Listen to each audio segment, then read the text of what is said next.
mempersembahkan serial Sandiwara Radio Borobudur.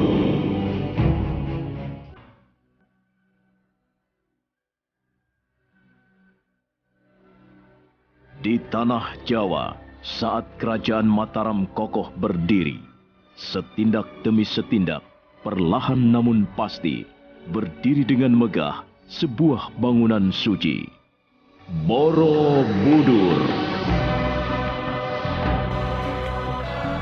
Diangkat dalam serial Sandiwara Radio dalam kisah Pupusnya Keangkara Murkaan.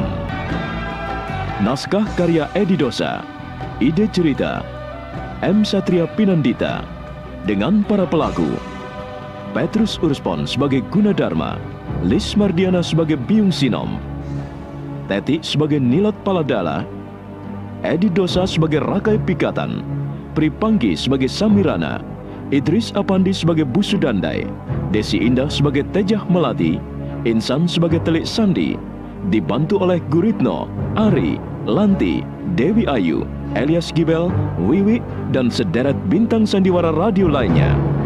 Pembawa cerita Asdi Suhastra, sutradara Edi Dosa.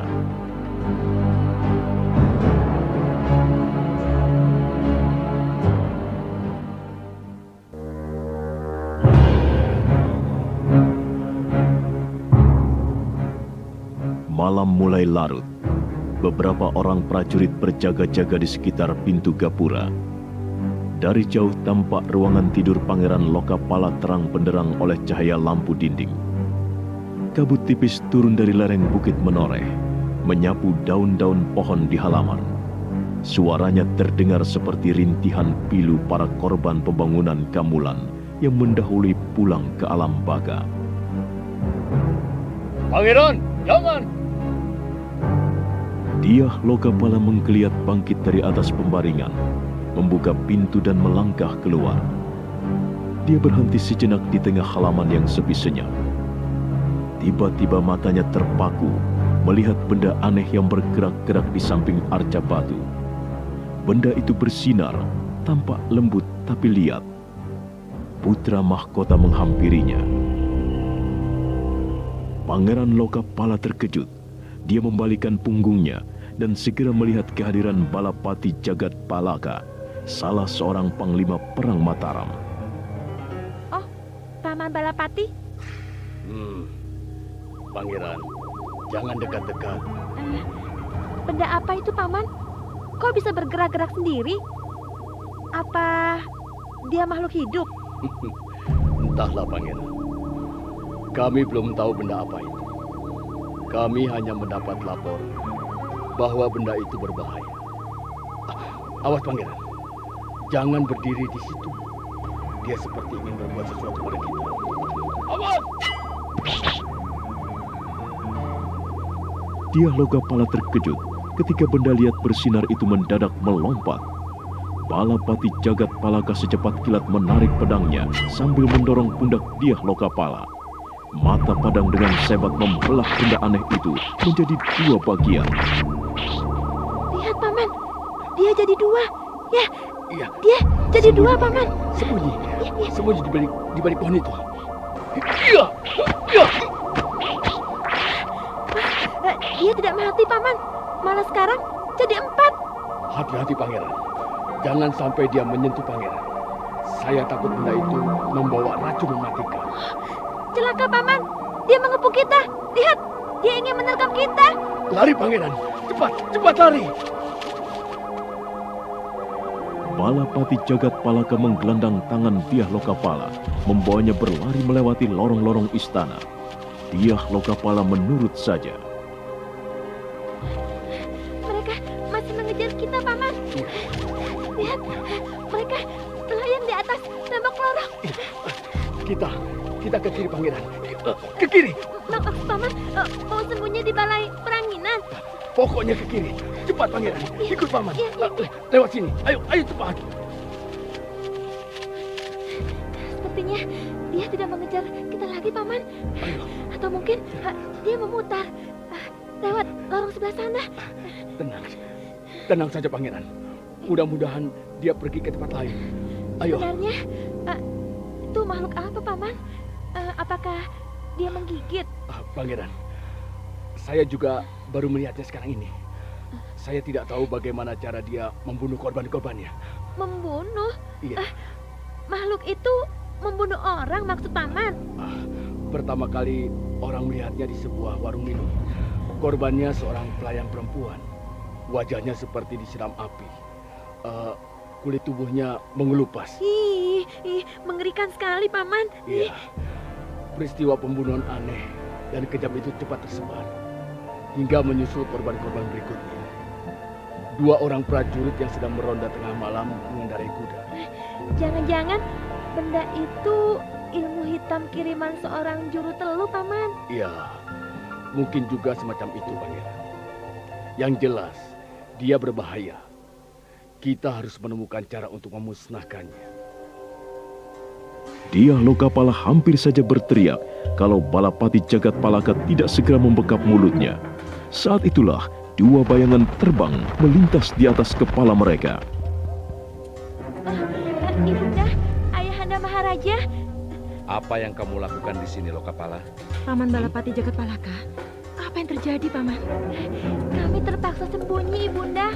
Mengapa kalian sembunyi? Kami dikejar-kejar. Siapa yang mengejar-ngejar?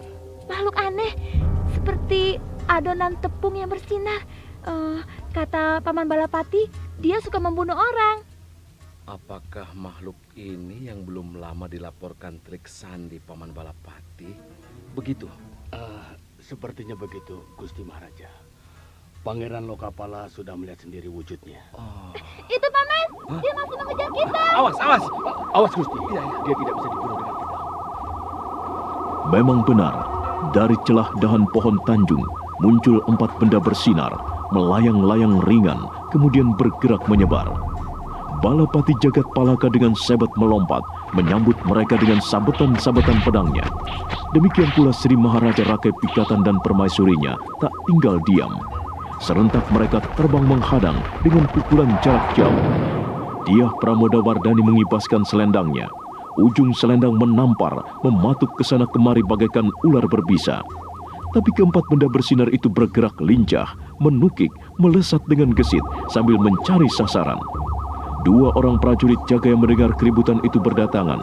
Mereka masih dalam keadaan melongo keheranan ketika 2 benda bersinar tiba-tiba melekat di wajah mereka.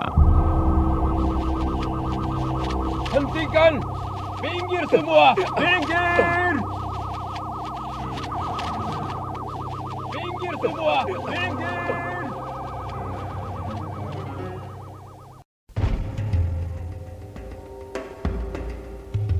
Keributan seketika berhenti. Tampak Busu Dandai, Busu Maya, dan Yugawirya berdiri berjajar di samping pintu gapura kecil. Sri Maharaja Rakai Pikatan segera menghampiri mereka.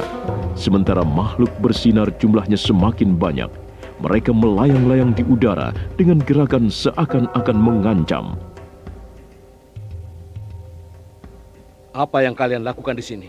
Mengapa kalian menyuruh kami berhenti? Ada apa? Kenapa? Ampun Gusti Permaisuri, percuma. Makhluk itu tidak bisa dibunuh dengan senjata tajam. Bahkan jumlah mereka akan semakin banyak. Iya, tetapi mereka menyerang kita.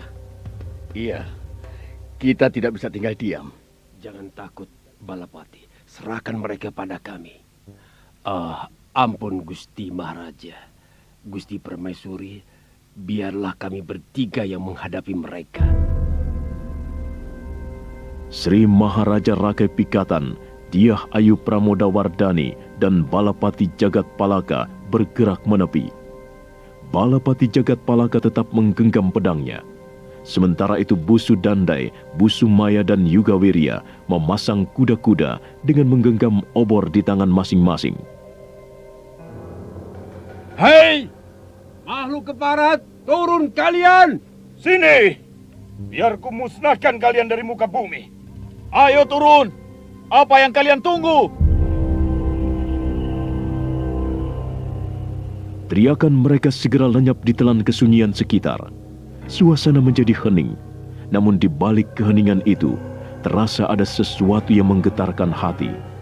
Makhluk-makhluk aneh tampak ragu-ragu. Mereka masih melayang-layang ringan di antara dahan-dahan pohon. Cahaya mereka tampak seperti kunang-kunang yang besar, berkeriap ke sana kemari, menimbulkan kengerian tersendiri. Karena tidak sabar lagi menunggu, akhirnya Bu Sudandai memberikan isyarat pada dua orang temannya. Mereka bertiga segera melompat ke udara, memburu makhluk-makhluk aneh yang seketika kocar-kacir.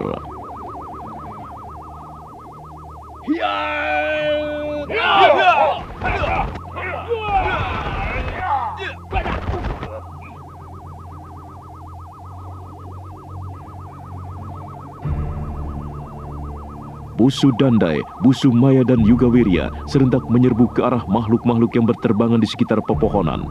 Dengan senjata obor, mereka menyerang secara bergantian.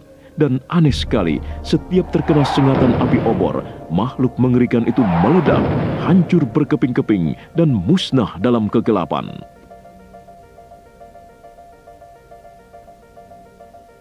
Mampus kau! Hiya! Ini satu lagi! Hiya!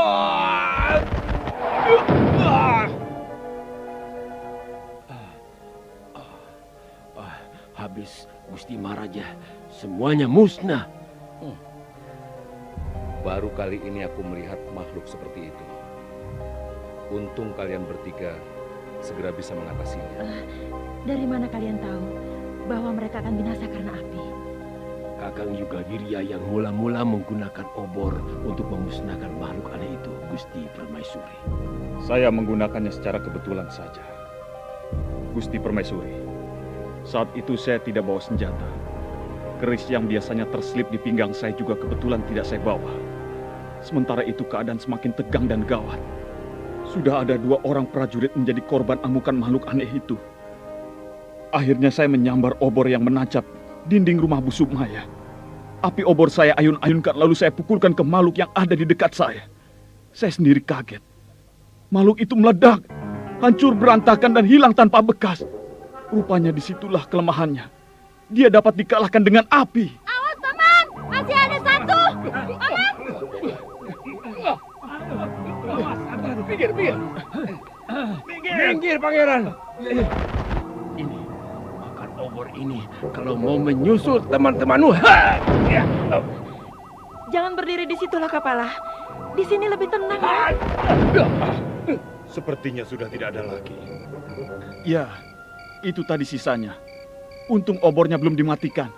Saya masih belum bisa menerka makhluk macam apa itu tadi. Baru kali ini saya melihatnya. Iya, mungkin benar dugaan Pangeran Lokapala. Mungkin makhluk itu kiriman seseorang. Maksudmu? Maksud saya, ada yang merekayasa Gusti Permaisuri. Kekuatan jahat, kekuatan hitam seperti teluh, tenung, santet, atau guna-guna. Bisa juga seperti itu. Tapi apapun namanya atau sebutannya, makhluk itu sangat berbahaya. Dan pemiliknya jauh lebih berbahaya lagi, Kanda. Benar, Dinda. Pemiliknya pasti manusia paling jahat dan kejam di muka bumi. Lihat saja, tubuh prajurit itu mengeluarkan asap hitam dan hangus. Juga mukanya hampir tidak bisa dikenali lagi. Perbuatan biadab.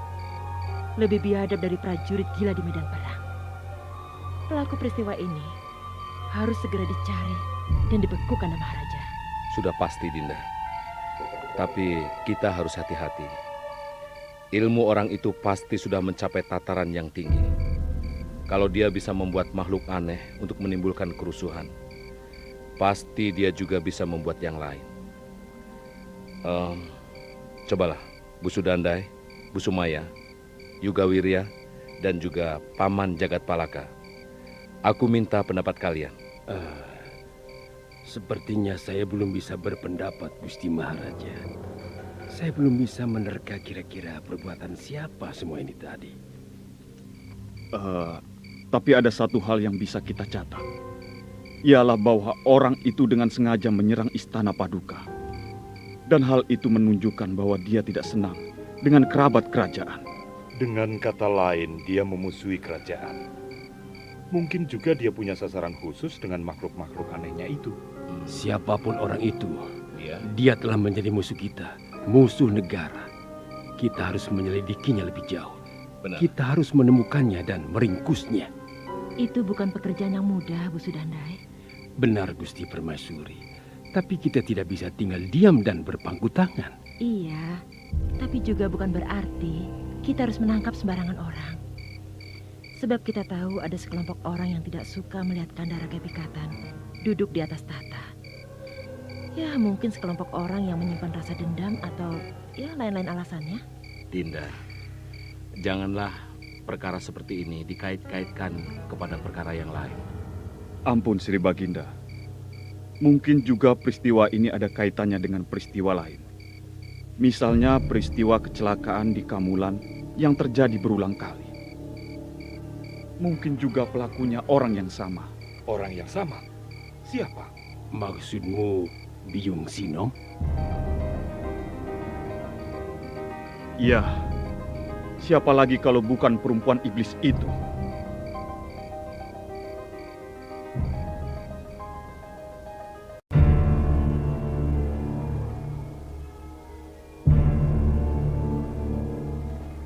Baru saja Yuga Wirya menutup kata-katanya ketika sebuah bayangan terbang melintasi dinding lorong istana, kemudian hinggap dengan angkuhnya di atas pucuk dahan pohon tanjung. Dia Pramodawardhani hampir saja melompat kalau Sri Maharaja Rakai Pikatan tidak segera mencegahnya. Jangan, Dinda, jangan. Saya yakin dialah Biyung Sinom. Oh,